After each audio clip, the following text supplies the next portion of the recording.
আমার কাছে ভালো লাগে যে আপনাদের অ্যাটিটিউডগুলো আমাকে খুব বেশি, মানে আমি কি বলবো, আমি খুবই খুশি হয়ে যাই যে আপনাদের অ্যাটিটিউড দেখলে। কিন্তু তারপরে একটু কথা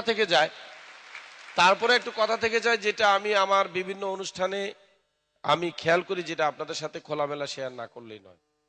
আমি আপনাদের কাছে আজকে একটু অনুরোধ করব, এই এই অ্যাটিটিউডটা, এই ভালো জিনিসটার মধ্যে যদি লবণ কম হয় বা লবণ বেশি হয়, দুই ক্ষেত্রেই কিন্তু খেতে অস্বাদুকর হবে, অস্বাদ মানে স্বাদ হবে না, স্বাদ লাগবে না, সুস্বাদু হবে না যদি লবণ কম হয় কিংবা লবণ বেশি হয়। তো এখন বলবেন যে লবণটা কি?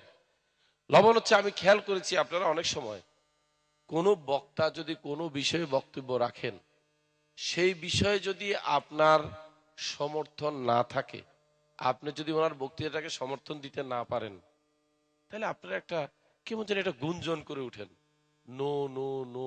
আমার মনে হয় এটা রং অ্যাটিটিউড।